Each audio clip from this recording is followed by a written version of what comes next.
Good morning. How are you? I don't know. I'm okay. I'm doing good. If you're asking me, if you're shouting at your TV or your computer screen or at your phone or at your tablet, stop yelling at your tablet. It has feelings. Heating up water. This is fun. We got this over the weekend. I know it was sitting there yesterday. It's a strawberry buttercream bread bear. They started making different faces. Used to be just a bear and then a little smiley face and a little nose. But they've started changing it up, and I think it's adorable. But anyway, this is sweet. This is a sweet bun, and in the middle, it's whipped butter, but it's strawberry whipped butter. And then you've got the little fondant kind of stuff on the nose and stuff, and the strawberry whipped butter is amazing. I guarantee it. And it's from Bell's Bread. So if you ever find yourself in that Kenny Road and Bethel area, stop by that place and then stop by the Japanese market that's there. It's really cool. A lot of neat stuff in there. And then there's the Chili Spot. Chili Spot's a great place to eat. And then there's the Western Chinese restaurant that's also absolutely fantastic. They have the best garlic noodles, just wide noodles, and it just tastes like beautiful creamy garlic. They've got these sausages that are sweet but still a little savory, and they're just delicious. And then they've got this great popcorn chicken. It's little bite-sized pieces of chicken, and they have this wonderful sauce, and it's just fried, and you get a whole big basket of them. We do not leave that place hungry. The Western Chinese place. It's absolutely fantastic. And the owner, the co-owner that we see every time we go in there, just a fun, fantastic guy. He switches between his native dialect and English like crazy. It's just wonderful to hear it go back and forth, the language. I wish I could do that. I got a D in Spanish, and we're gonna see how that works out when we go to Puerto Rico next month. That'll be a lot of fun. Speaking of, this wonderful gold honey sun-dried coffee, we're going to put it through my Chemex when the water decides it's time to get hot. Come on! I'm still threatening to get one of those nice electric kettles that kind of just boil right in front of you. I don't know. I can't find one that I like. Feels to me like it's so much better to go into a store and see them and see if I like them, how they work and all that kind of stuff. But it seems like the only ones that are in retail stores are the exact same one. And I can't find anything to compare it to. At least gooseneck kettle wise, they have a lot of different tea brewers and just straight up kettles that have the little rectangular lip on the front. But I want the gooseneck for control, because you kind of pour and you kind of want to direct the water to flow, and you want it to do circles. And you can with this. And I was making fun of people who just want the gooseneck for the control, because I'm like, the water just goes.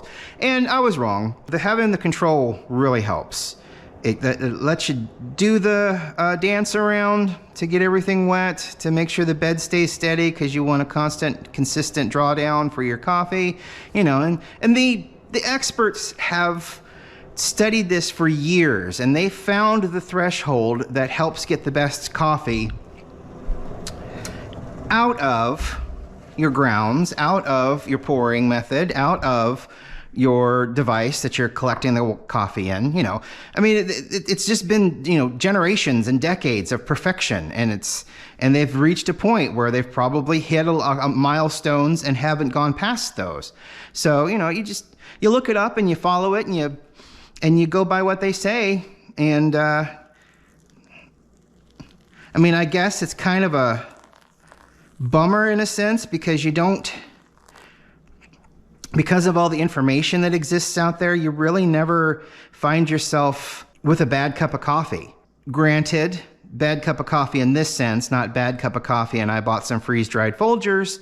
I've put it in the cup, I've stirred it around, and I'm drinking this. That's to me, not to you, but to me, personally, it's not something that I would want. Just saying it out loud. I'm not saying it's a bad thing. I'm just saying that that's not what I would want. But to me, that would be a bad cup of coffee, and I wouldn't want that. Or those pods, the pods from Keurig. Those things are, to me, hideous. They taste awful. They taste like bitter hate is what they taste like. So I don't bother. You know, I don't bother with them. I will say, however, the Christmassy ones where it's like, what is it? It's like apple cider. They'll have the apple cider ones, and the apple cider ones are pretty nice. I kind of like that. So about the only thing Keurigs are good for are the hot apple cider and boiling water really quickly. That's about it. That's just for me. I would never criticize anyone and their preference on coffee or whatever they want to do that is as benign as a coffee preference. That's you, and good for you. Not for me. All right, let's get our full 500 in here because we're going to do a nice big old cup of coffee today, just like we did yesterday. See, if you look at the spout, this gooseneck allows you to direct the flow of water much easier. If you have one of those with just the triangle-shaped openings, it's more of a waterfall, whereas this is more of like a pour, what you would call a pour, because you can kind of direct the pour. It's more of a cascading effect with one of those larger spouted kettles, which is something you can totally work with and is absolutely fine to have. As a matter of fact, the one that we had down when we were in New Smyrna Beach this past spring was absolutely fantastic, and it made me want one of those. And I really love the fact that when it changed color, the light was red when it was boiling, the light was green when it was done. You know, I thought that that was really cool, and I love that weird little kind of safety thing. It just was really cool. And I'm like, that would be awesome. But the problem is when you get into the gooseneck kettles and you get to its, you know, how they work, they're a little bit more artsy is the word I want to use. I mean, those generic-y kind of tea kettles and just kettles for boiling water are, you know, they're kind of more gimmicky. With goosenecks, from what I have seen, they're far more subtle, they're far more decorative, they're far more, you know, showpiecey kind of things.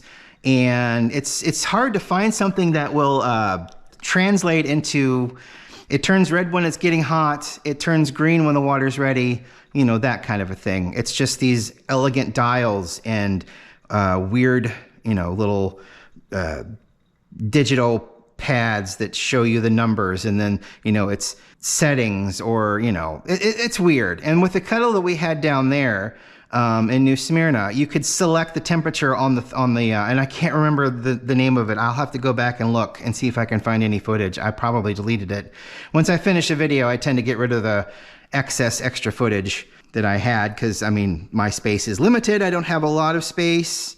The hard drive that I edit on, you know, it's weird, because at one point in my life, I didn't really care that much about hard drive space. And now, you know, games are 100 gigs to download and play, and then they have 50 gig patches, you know. So hard drive space is a weird thing when you take into account now I'm doing videos that are 2-3 gigs a piece, you know, before they're edited, and then you put in all the effects and whatnot, and they come out to being 8 gigs, 9 gigs when you do 4K 60 frames.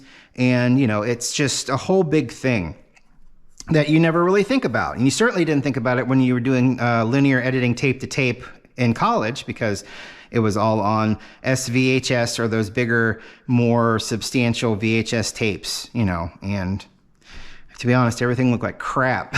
It was really, really hard to judge on like colors and stuff like that. Even though we had broadcast worthy equipment, they were being used by college students, so they were being knocked around, and I knocked around my fair share of cameras, you know, and busted and had to have things fixed. You know, that's happened to me a lot when I was in college learning. Medium roast, gold honey.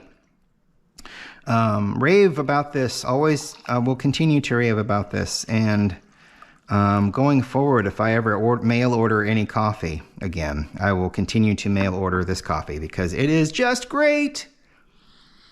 And if I ever see any other Gold Honey fermented coffees, I'll probably consider that and read about it. Oh, yeah.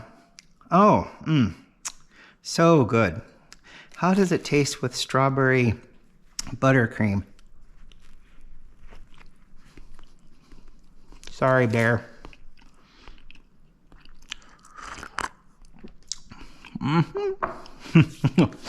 Happy noises. Oh, boy, did I need that. Anyway, so yeah, I'm just trying to find a good kettle. I guess I've talked myself out of goosenecks because they're expensive. And like I said, you can't go and you can't look at them physically. They only ever seem to carry one type of kettle. And I mean, even the Williams-Sonoma and the Sur La Table and, even Target, they've only got like one electric gooseneck kettle type that they stock. And they're all the same. It's all just one type. And the other ones are like on Amazon or on their own proprietary websites. And you can't really get a good look at them. You can't see how they might function, and that's when you invest in something like that, like a kettle like that is like $75, $100, and $150, $200, you want to be able to look at it and see if it's for you and whether it has the physical features that you want. So someday you'll tune in and I'll have some kind of electric kettle sitting out here to try. I really want to find that one. I have to go back and look at the footage and see if I can figure out what type of kettle it was, because it was cool. It was red when it was heating up. It was green when it was done. It maintained a temperature, and on the handle, you could select where you want your temperature to be. And it's just so many functions, and it worked great for what I had it for. I mean, at that point, it was the AeroPress because that's all I had, which was perfect. It was perfect, the AeroPress, because you just poured it in. But for this kind of thing, I think something like that would work just fine. You just have to direct it and be a little bit more careful with your pouring if that's your thing. We'll see someday. Anyhow, thank you for tuning in this morning. I mean, nothing much going on right now. Tomorrow will probably be about the same, I hope. I hope nothing big or important or huge happens. Anyway, thank you, and I appreciate you tuning in. Not a very long episode this time. Sometimes that's fine. Sometimes if there's nothing to talk about and we just get straight to the coffee, that's all you got. Anywho, again, thank you. I appreciate it. We will talk to you tomorrow, and you have a great day. Bye.